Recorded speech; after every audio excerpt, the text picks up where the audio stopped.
동그라미 2번. 그러나 이미 유무죄 면소 판결이 확정되었을 때 유무죄 면소 판결이 확정되면 기판력이라는 게 발생해요. 기판력이 발생하기 때문에 이제는 더 이상 다툴 수가 없어. 두 번 재판할 것도 아니야. 이제 끝인 거야. 재심 사유가 되지 않는 이상 끝인 거야. 그래서 유무죄 면소 판결이 확정되면 이 기판력 때문에 이제는 진실을 말할 때가 됐습니다. 그래도 두 번 재판 안 받기 때문에 괜찮아요. 불처벌됩니다. 이제는 진실을 말할 때가 됐다고. 그랬음에도 불구하고 끝끝내 거짓말하네. 끝끝내. 그러면 위증죄를 처벌받습니다. 그런 내용이 여기 나옵니다. 뭐 형법 시간에 많이 나오는 판례인데 별표 쳐보시고 별표 쳐보시면 됩니다.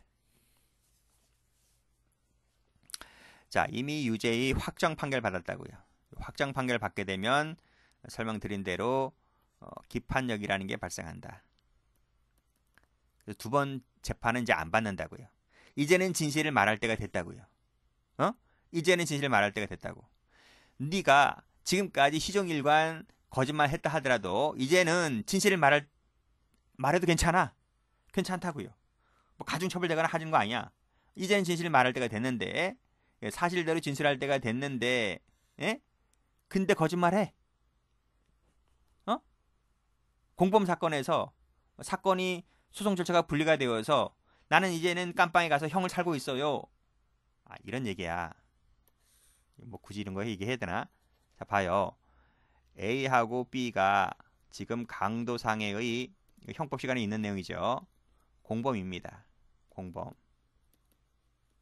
그런데 요 B가 먼저 붙잡혔어. 먼저 기소가 되었어. 그래서 여기서 재판이 확정됐어. 그래서 예를 들면 징역 5년 나왔어요. 그래서 이 친구가 여기서 지금 B가 복역 중이야. 교도소에서 복역 중이란 말이에요.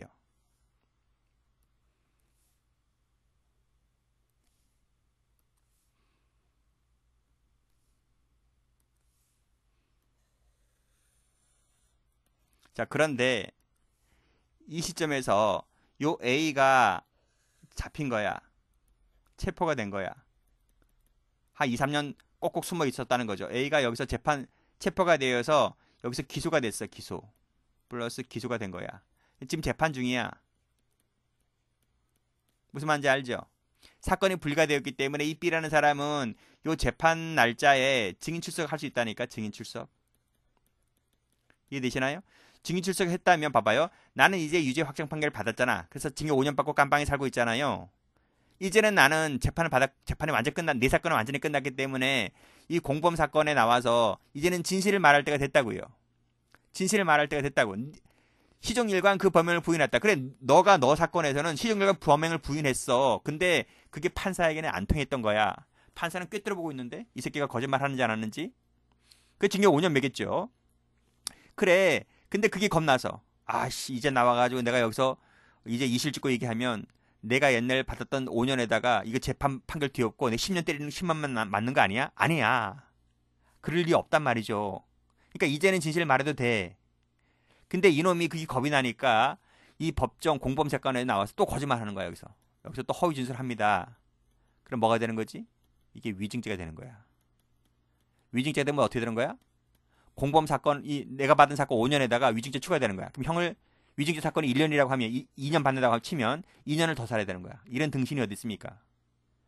등신이 아니지. 법을 모르면 당연히 그렇지. 그렇죠. 이렇게 설명할 수 있는 저는 이걸 알기 때문에 이렇게 이 판례 설명을 한다 하더라도 보통 대부분의 사람은 다 이 B 입장 아닐까? 그렇잖아요. 그런 내용입니다. 어쨌든 거듭 말씀드리지만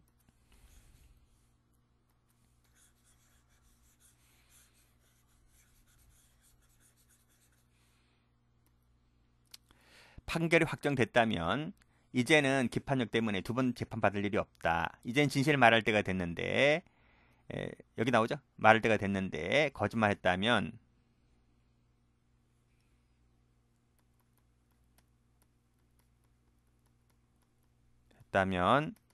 위증죄가 된다는 거예요. 요 내용은 이제 형법 시간에 나오는 아주 중요한 사건인데 제가 형사법 시간에서 설명드렸습니다. 더 중요한 판례 나옵니다. 아주 별표죠. 똑같아요. 유죄 확정 판결이 뭐 유죄든 무죄든 간에 확정되면 이제는 기판력 때문에 다시 재판받을 일이 없어요. 그래서 이제는 증인이 법정 나와서 증언을 해야 돼요. 증언 거부가 안 돼요. 그래서 확정된 사람이 피고 사건에서 증언할 당시 선생님 아까 재심 재심일 경우는 또다시 재판하지. 재심이라 할지라도 마찬가지야. 왜 마찬가지일까요? 왜 이게 거부권이 인정되지 않을까요? 그러니까 증언해야 된다는 얘기야. 왜 그럴까요? 재심이라는 것이 봐봐요. 재심이 유죄가 나온 사람이 재심 청구하는 거지 무죄가 나온 사람이 왜 재심을 청구합니까? 그치? 그러니까 재심 대상이 되는 것은 유죄 판결 나온 사람이 재심 청구를 한다고. 그러면 유죄 판결 나온 사람이 유죄의 확정 판결 나온 사람이 재심을 청구하면 무죄를 바라기 때문에 재심을 청구하는 것 아닙니까? 그렇잖아요. 그러면 여기서 재심에서는 이 원심보다는 무겁게 처벌할 수가 없어요. 여기서 똑같이 여기서 재심이 행해진다 하더라도 여기서 유죄가 나오든 무죄가 나오든 두 개 중에 하나 나오는 거지. 판결이 뒤집어지든 아니면 진짜 무죄가 나오든. 근데 여기서 재심 판결을 한다고 해서 유죄 플러스 가중처벌 됩니까? 뭐 유죄가 뭐 1년 나왔으면 여기서 너 이놈 재심 청구 안 해도 될 것이인데 왜 또 재심을 해가지고 국가 세금 낭비하냐? 너 이 괘씸죄 걸려가지고 1년 플러스 알파 때립니까? 그건 아니거든요. 똑같게 종전 판결대로 유지하거나 아니면 진짜 무죄가 나온다니까요. 그치? 하더라도 그러니까 가중처벌이 안 된단 말입니다. 그 논리는 여기랑 똑같단 말이지. 그치? 여기서 아까 말씀드렸듯이 기판력이 나왔다고 하면 형이 나왔다고 하면 이제는 진실을 말해도 처벌받지 않아요. 재심 청구해도 마찬가지. 재심 청구해도 원심보다는 무겁게 처벌할 수가 없단 말입니다. 나중에 배우겠지만 불이익 변경 금지 원칙 때문에 그래요. 불이익 변경 금지 원칙. 이 원칙이 적용되기 때문에 재심을 청구하더라도 피고인에게 유리하게 갈 수밖에 없어. 그렇기 때문에 이제는 진실을 말할 때가 됐다니까. 근데 왜 거짓말하냐 개놈 새끼야. 그쵸? 그런 얘기입니다. 이때도 거부권이 인정되지 않는다는 것을 꼭 좀 확인을 해두시고 그래서 여기도 마찬가지 유죄 확정 판결이 확정되었다는 겁니다. 확정된 사건에서 증인 출석해서 허위 진술했지? 그러면 설령 고부지받지 못했다 할지라도 피고인에게는 증언을 거부할 권리가 없단 말입니다. 거부할 권리가 없는데 고지받지 못했다 할지라도 증인신문 절차상의 잘못이 없는 거지.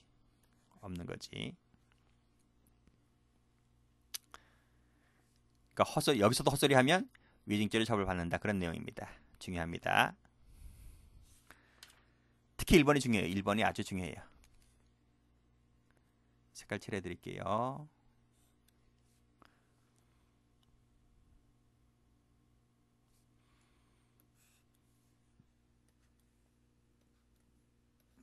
자, 됐습니다. 자, 업무상 비밀입니다. 자, 변호사, 변리사, 공증인, 회계사, 세무사 그리고 쭉 보시고 종교직에 있던 자가 그 업무상 위탁을 받은 관계로 알게 된 사실로서 타인 비밀에 관련된 것은 증언을 거부할 수가 있습니다. 자, 끊고 각주에 나와 있듯이 이것은 제한적 열거가 되죠. 그래서 여기에 규정되어 있지 않은 자는 이 조문에 적용을 받지 않습니다. 굳이 암기할 필요까지는 없고 눈탱하시면 됩니다. 자, 그렇지만 승낙이 있다든지 중대한 공익상 필요가 있을 때에는 예외가 됩니다. 자, 증언 거부권 고지입니다. 증인이 148조, 149조 앞에 이제 나와 있어요. 거기에 해당될 때에 재판장은 신문 전입니다. 증언을 거부할 수 있음을 설명해야만 됩니다. 즉 고지 의무가 있다는 거죠. 여기 나와 있네요. 고지 의무가 있습니다. 자, 그런데요. 증언 고지 의무가 있음에도 증언 거부권을 고지하지 않은 경우에 그때 그 효력은 어떻게 될 것인가? 학설과 판례가 갈리는데요. 학설은 볼 필요 없고 판례 체크합니다.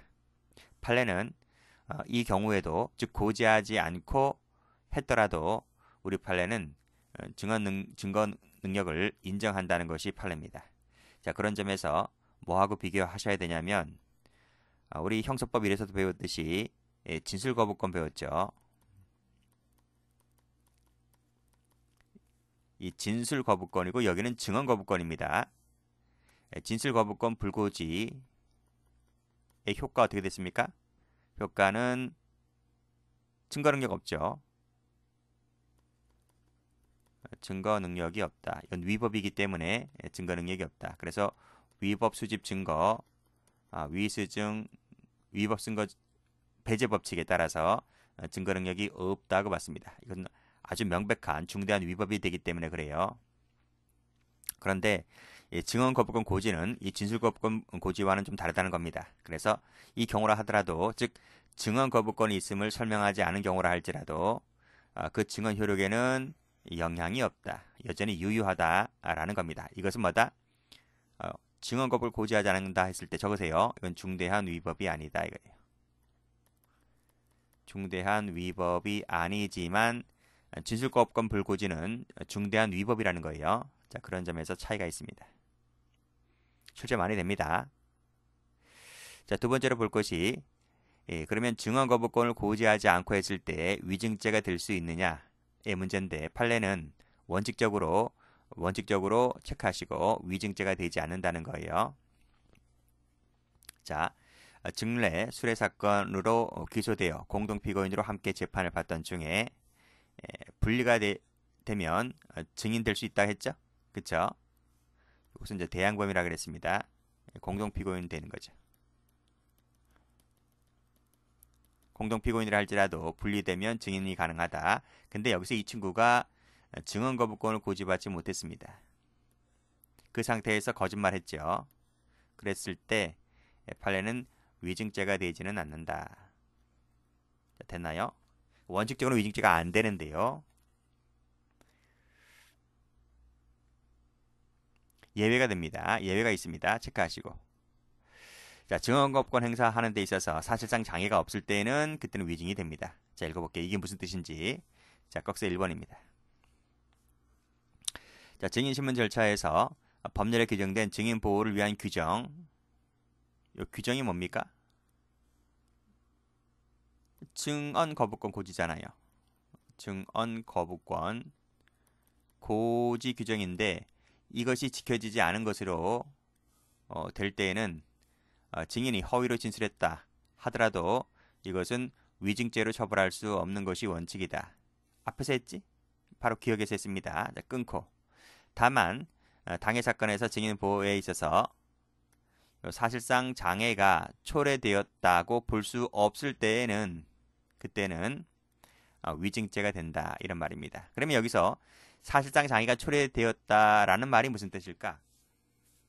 자, 그럼 원칙은 뭘까? 증언 거부권 고지하지 않았어요. 근데 이 친구가 허위 진술했어요. 근데 이 친구가 그러는 거야. 그런 게 있었어? 야, 그럼 얘기를 해주지. 왜 그런 거 나한테 안 해줬어? 나 그런 거 있는지도 몰랐어. 그러니까 이 친구가 허위 진술했다는 겁니다. 그랬다면 위증죄가 안 되는데 그게 원칙인데 근데 사실상 장애가 초래되었다라고 볼 수가 없다는 말은 이런 말입니다. 여기 나와 있어요. 이 친구가 고지 받았더라도 난 똑같이 허위 진술을 하였을 것이야 라는 겁니다. 무슨 뜻인지 알겠어요? 증언 거부권을 고지받았다 하더라도 난 똑같이 허위 진술만 할 거야 라고 하면 이 증인에게 이런 얘기를 해야 한다 해야 하지 않는다라는 게 별로 의미가 없잖아. 어차피 난 그런 걸 고지받았다 할지라도 난 똑같이 거짓말 할 건데 뭐. 그랬을 때는 위증이 된다 이런 얘기입니다. 이해되시겠죠? 자, 그런 것을 같이 받으시고 결론이 뭐냐면 여기 나와 있습니다. 자, 증언 거부 사유가 있음에도 고지받지 못했어요. 자, 못했다는데 거기에 그치는 게 아니라 그 증언 거부권을 행사함에 있어서 사실상 장애가 초래되었을 때에는, 그치? 초래가 되었을 때에는 장애가 초래되었을 때는 위증죄가 되지를 않는다. 됐나요? 근데 초래가 안 되었어. 안 되었다면 그때는 위증이 됩니다. 그런 얘기죠. 그래서 장애가 초래가 됐단 말은 뭔 말이야? 그런 게 있었어? 나 그런 거 있는지도 몰랐어. 야, 그런 거 있었으면 난 진짜 거짓말 안 했지. 이렇게 하는 얘기입니다. 그럴 때는 위증죄가 안 되지만 그거 받았다 하더라도 난 여전히 거짓말 했을 거야. 라고 하면 장애가 초래가 되었다고 볼 수가 없겠죠. 요 끝에 될 수 있느냐 없느냐 이런 것 표현들 잘 받으시면 됩니다. 자, 중요한 판례죠. 별표를 여기 박아두시고 여기 박아두시고. 자, 동그라미 3번. 자, 포기하고 헛소리하면 어떻게 되냐? 그건 당연히 위증이 되죠. 그 옛날부터 줄곧 유지가 되어 온 판례입니다. 그래서 증인이 포기하고 헛소리 해대면 위증죄가 된다. 자, 행사 포기. 자, 증언 거부권은 권리일 뿐 의무가 아니기 때문에 포기하고 할 수도 있습니다. 자, 다만 주신문에 대하여 증언한 후에는 반대 신문에 대하여 증언을 거부할 수가 없죠. 그만큼 반대 신문의 중요성을 얘기해주고 있는 것이고, 만약에 거부하는 자는 그 거부 사유를 소명해야 됩니다. 됐습니다. 자, 비용 청구권 가볼게요. 자, 소환받은 증인 같은 경우에는 법이 정하는 바에 따라서 여비, 일당, 숙박비를 청구할 수 있습니다.